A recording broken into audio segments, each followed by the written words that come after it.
11월의 첫 번째 주일입니다. 욥기서 19장으로 나는 하나님을 볼 것입니다 라는 제목으로 말씀을 나눕니다. 아마 욥기서는 누구에게나 부담스러울 수밖에 없습니다. 받아들이기가 쉽지 않습니다. 성경에 대해서 좋다, 싫다, 부담스럽다, 나는 못 받아들인다, 거부한다, 괜찮다 이런 말이 참 이상합니다. 그럼에도 불구하고 욥기는 솔직히 부담이 되고 받아들이기가 쉽지 않습니다. 물론 그 이유가 욥기서의 주된 가장 큰 사건 중에 하나가 욥의 엄청난 고난이기 때문입니다. 욥이 당한 고난을 표현하자면 과연 하나님이 계신가? 신이 계신가? 하나님은 좋으신 분인가? 이런 생각이 들 정도의 극심한 고통과 고난이었습니다. 인간이 느낄 수 있는 최고의 육체적, 심리적 그런 고통이 아닐까 합니다. 평범하게 잘 살았습니다, 욥은. 그런데 어느 날 모든 것을, 정말 모든 것을, 생명만 빼고 모든 것을 다 잃었습니다. 아들 7과 딸 3이 있었고 양이 7천이고 낙타가 3천이고 소가 500이고 암나귀가 500마리 정도 많았다고 합니다. 그는 자녀들도 많았고 재산도 많았고 동방에서 가장 으뜸가는 그런 사람이었습니다. 그런데 어느 날 갑자기 욥은 이유도 모른 채 하늘에서 불이 내리고 가축들은 다 죽었습니다. 약탈을 당했습니다. 불행이 계속되는데 하루아침에 태풍이 일어나서 자식들을 다 잃었습니다. 그 하루 만에. 여기까지 정말 힘들죠. 감당하기 어렵습니다. 그런데 욥의 몸에 병이 났습니다. 발바닥부터 정수리까지 종기가 나서 가렵고 아프고 긁어도 해결되지 않는 고통. 욥이 당한 이런 어려움, 누리던 모든 것들이 사라졌고 자녀를 잃었고 또 몸에는 병이 났습니다. 게다가 이게 끝이 아니죠. 사람들에게 버림받았습니다. 무시당하고 외면을 당했습니다. 19장 오늘 14절 이하를 보면 욥이 어떤 대우를 받았는지 욥 스스로가 이런 고백을 합니다. 완전 무시를 당합니다. 세 번역으로 읽어드리면 친척들도 나를 버렸으며 가까운 친구도 나를 잊었다. 내 집에 머무르는 나그네와 내 요종들까지도 나를 낯선 사람으로 대하니 그들의 눈에 나는 완전히 낯선 사람이 되고 말았다. 종을 불러도 대답조차 안 하니 내가 그에게 애걸하는 신세가 되었고 아내조차 내가 살아 숨쉬는 것을 싫어하고 친형제들도 나를 역겨워한다. 어린 것들까지 나를 무시하며 내가 일어나기만 하면 나를 구박한다. 친한 친구들도 모두 나를 꺼리며 내가 사랑하는 이들도 내게서 등을 돌린다. 나는 피골이 상접하여 뼈만 앙상하게 드러나고 잇몸으로 겨우 연명하는 신세가 되었다. 욥도 사실 한 인간이고 아버지입니다. 얼마나 고통이 심합니까? 욥 스스로도. 다른 사람도 힘들겠지만 가장 힘든 사람 중에 하나가 바로 욥입니다. 그런데 사람들은 위로를 주지 않고 이런 모든 책임을 욥에게 돌렸습니다. 당신이 죄를 지었어. 하나님께 뭔 잘못했길래 이런 일이 옵니까? 실제 구약시대 그때는 몸에 질병이 생기면 하나님의 징계로 벌로 알았습니다.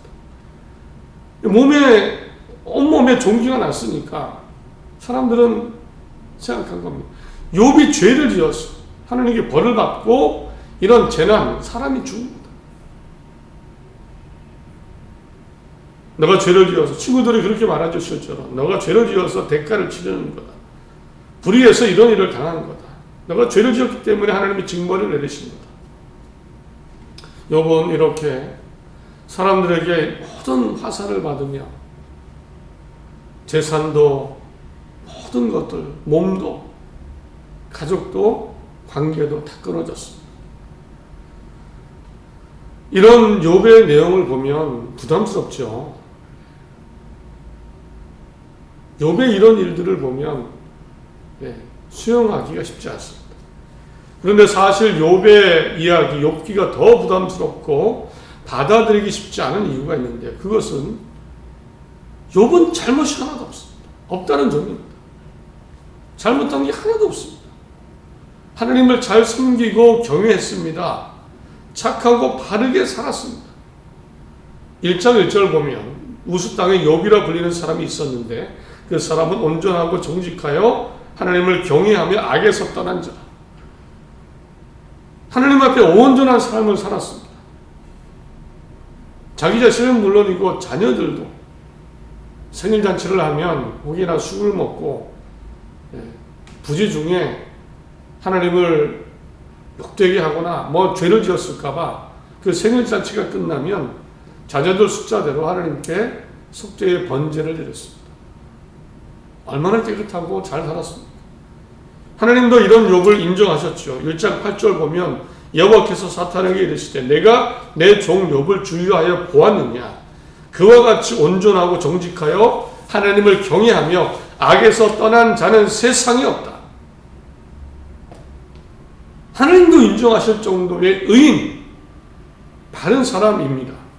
그러면 성경의 말씀대로라면 시편에 이런 내용이 있죠. 악인의 팔은 부러지나 의인은 여호와께서 붙드시는도다. 잠언에 악인의 머리에는 복이 임하나 의인의 머리에는 복이 임하나 악인의 입은 독으로 머금었느니라. 잠언 12장 악인은 앞들어져서 소멸되려니와 의인의 집은 서 있으리라. 이게 맞는 거 아닙니까? 악인이 벌을 받는 거 당연해 보이죠. 그러나 욥은 의인입니다. 하나님이 지켜주시고 보호하셔야죠. 욥은 세상에서 으뜸가는 의인이고 바르게 살고 믿음 좋은 사람이었는데 이런 고난을 당한 겁니다. 게다가 고난당한 이유가 뭡니까? 제가 볼 때는 참 어이가 없습니다. 하나님과 사탄과의 내기입니까? 너무 어이없지. 욥이 고통과 고난을 당하면 하나님을 욕할 겁니다. 하나님이 축복하셔서 이렇게 잘 믿는 거죠. 착하게 사는 거죠. 반대로 욥이 고난과 모든 것을 다 빼앗아가 보세요. 그러면 하나님을 욕하고 저주할 겁니다. 참 어이없죠. 이것 때문에 모든 것이 사라진 겁니다. 생명 빼고 모든 것이 사라졌습니다. 욥의 인생, 욥의 가정 장난인가요? 사람이 죽고 고통을 당하는 게 그냥 쉽게 이렇게 일어나는 일인가요? 어떤 분들은 좋게 이야기를 하십니다. 하나님의 섭리가 있을 거다. 하나님도 마음이 아프실 거다. 그럴 수 있죠. 그러나 욥은 의인이었고 잘못한 것도 없고요. 이유도 모르고 그 이유라는 것도 사실은 보니까 참 어이없는 겁니다. 한번 고통 줘봐. 하나님 버리나 안 버리나. 욕하나 저주하나 한번 보자. 이게 그 이유였습니다. 여러분 어떻습니까? 욥기가 수용이 되십니까? 반대로 이런 마음 들지 않습니까? 아니 착하게 살아도 이런 일 당할 수 있구나. 하나님이 이렇게도 하시는구나. 아니 그러면 나도 이런 일 당하면 어떡하나. 이런 마음 안 드십니까? 욥기가 부담이 되고 제게는 납득하기가 쉽지 않았습니다. 사실 아무리 아니라고 해도 욥기서와 같은 일들은 일어나죠. 믿음의 사람에게도 그렇습니다. 여전히 풀리지 않는 하나님은 세상에 왜 악을 허용하시는가? 사람들의 물음입니다. 하나님은 왜 세상에 고통을 허용하시는가? 하나님은 왜 의인의 고난을 그냥 두시는가? 여전히 우리가 물어볼 수 있는 물음입니다. 전쟁을 막아주시고 어이없는 죽음을 막아주시고 믿는 자를 보호하시고 주신 생명 허락하실 때까지 잘 살면 좋을 텐데 그렇게만은 되지 않는 경우가 많습니다. 여전히 전쟁을 일어나고 관계없는 사람이 죽어가고 왜라는 질문은 지금도 우리가 분명히 하게 됩니다. 왜 하나님 이런 죽음을, 왜 이런 악을 세상에 허락하십니까? 그러면 이제 묻게 됩니다. 하나님은 왜 이 욥기서를 이렇게 기록하셨을까요? 어떻게 보면 하나님이 참 어이없어라고 그런 말을 들으실 수도 있습니다. 하나님이 이런 분이야? 라고 오해를 받을 수도 있습니다. 뭐 사탄하고 내기하시다가 욥에게 이렇게 하시는 거야? 사실 그게 맞으니까요. 그럼에도 하나님은 왜 이 욥기를 우리에게 주셨을까요? 분명하게 확인할 수 있는 두 가지 메시지가 있습니다. 두 가지 사실이 있습니다.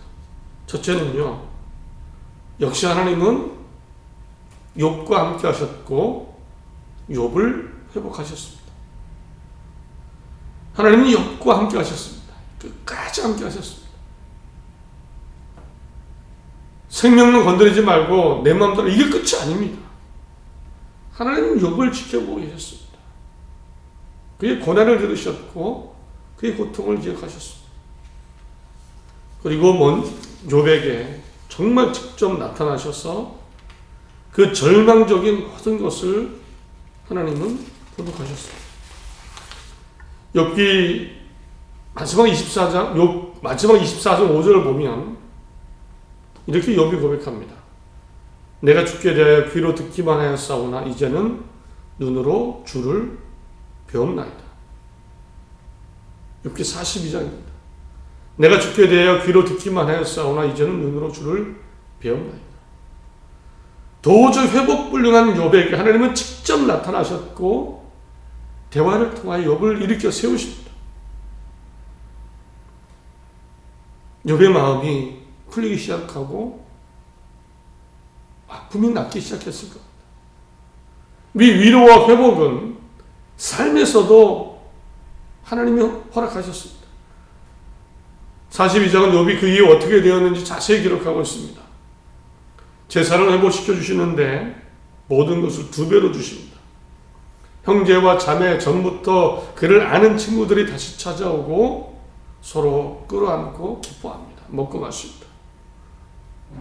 아들 7과 딸 3을 다시 주셨습니다. 하나님의 표시 아닐까요?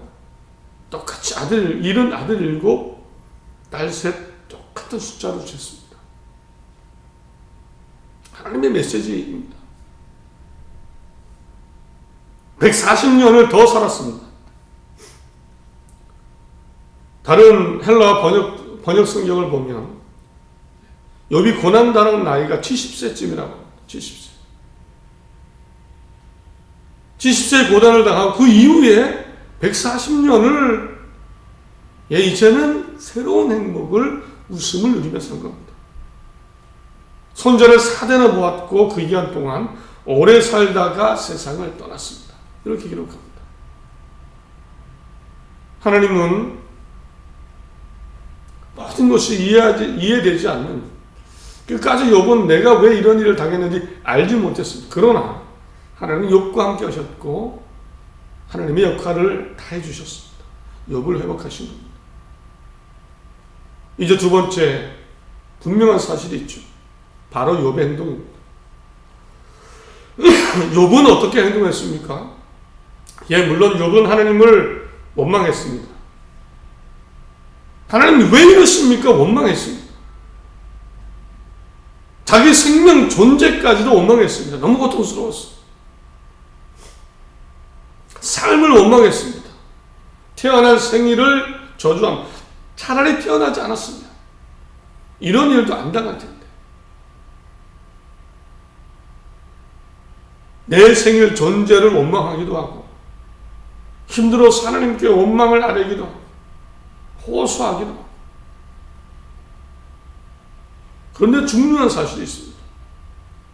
사실 욥기서에서 욥이 어떻게 하나 가장 관심 갖는 게 있죠.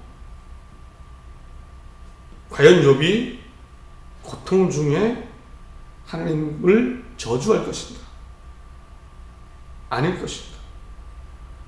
과연 욥이 끝까지 하나님을 저주하지 않을 것인가? 저주할 것인가?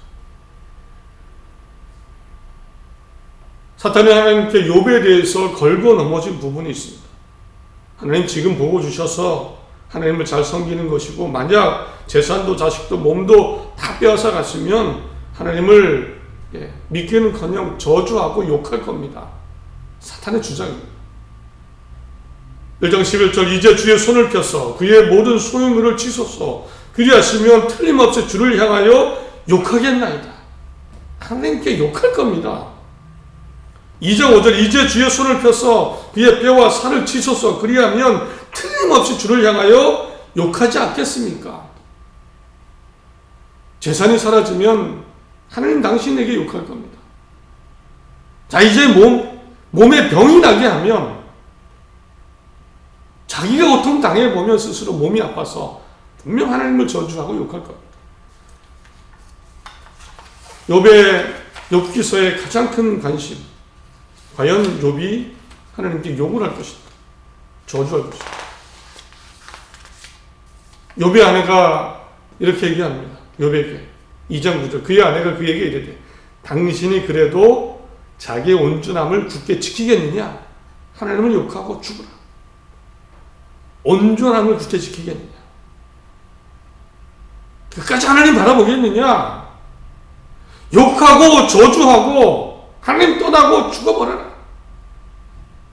욥의 아내가 얘기한 일. 가장 큰 관심은 이겁니다. 욥이 하나님을 저주할 것인가? 욕할 것인가? 하나님을 그래서 떠날 것인가? 욕할 정도면, 저주할 정도면 등을 돌리는 거죠. 등을 돌리는 겁니다. 떠나는 겁니다.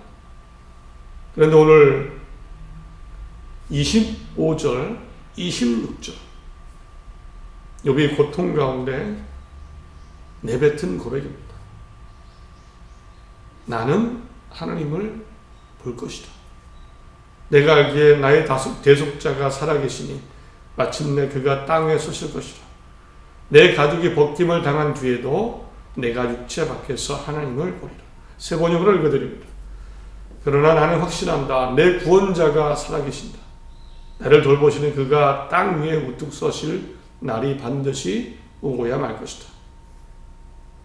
내 살까지 다 썩은 다음에라도, 내 육체가 다 썩은 다음에라도 나는 하나님을 배울 것이다. 현대인의 성경입니다. 내가 알기에는 나를 구하실 분이 살아계시므로 그가 결국 땅 위에 서실 것이다. 내 육체의 가죽이 다 썩은 후에는 내가 육체 밖에서 하나님을 볼 것이다. 하나님께 등을 돌리지 않았습니다. 물론 왜 그러셨어요? 악에 바쳤어. 때는 화가 나서 절망 중에 그랬는지도 모릅니다. 기쁨으로 하진 않았을 겁니다. 그러나 욥은 하나님을 욕하거나 저주하지 않고 등 돌리지 않고 나는 구원자 하나님의 살아계신 것을 믿는다. 하나님을 볼 것이다. 하나님을 배울 것이다. 그의 마음은 여전히 하나님을 향해 있습니다. 여전히 하나님을 향하고 있고 하나님을 바라보고 있습니다. 끝까지 욥은 하나님을 버리지 않았습니다. 욥기서의 가장 중요한 메시지라고 믿습니다. 하나님이 뭐라고 하셨을까? 거봐, 욥은 나를 저주하지 않았어. 욕하지 않았어. 사탄의 목표는 욥이 하나님께 욕하고 저주하고 등을 돌리고 떠나게 하는 것. 욥은 아파해도 실망해도 화가 나도 고통 중에도 하나님 안에 있었습니다. 내가 하나님을 뵐 것이다. 여전히 욥에게 하나님은 살아계신 하나님이었습니다. 우리도 하나님을 바라볼 수 있어야 됩니다. 하나님을 향해 있어야 되고 우리도 이렇게 고백해야 됩니다. 나는 하나님을 볼 것이다. 나는 하나님을 볼 것이다. 많은 것이 힘들고 괴롭고 이해되지 않습니다. 과연 주님이 계신가? 하나님이 계신가? 하나님이 좋으신 분인가? 하나님은 나를 알고 계신가? 이런 마음이 들죠. 욥도 그랬습니다. 나타나시기 전까지 욥은 그 깊은 어둠에서 마치 혼자 있는 것 같았습니다. 그러나 나는 하나님을 볼 것이다. 그리고 욥은 하나님을 볼 수 있었습니다. 우리에게도 이런 믿음이 끝까지 함께 가길 소원합니다. 하나님을 향한 믿음은 사라지면 안 됩니다. 내가 어떤 모습, 어떤 감정 가운데 있을지라도 하나님을 향해 내 마음은 있어야 됩니다. 이런 하나님을 향하고 하나님 안에 살아가는 하나님 안에 신앙 되시기를 간절히 바랍니다. 가족 간에 서로 격려하시고 가족 간에 믿음 잃지 마십시오. 서로 믿음을 지켜주시고 격려하시고 기도해 주시기 바랍니다. 성도 간의 사랑으로 믿음을 격려해 주십시오. 믿음을 잃지 않도록 믿음이 약해지면 격려하고 함께 가는 믿음의 공동체가 되어야 합니다. 새로운 11월입니다. 여러분의 삶 가운데, 우리의 삶 가운데 우리 눈에 보이지 않아도 하나님은 살아계십니다. 하나님을 내가 볼 것입니다. 하나님 안에 살아가시고 또 오신 하나님을 경험하는 그런 새로운 한 달 되시기를 간절히 바랍니다.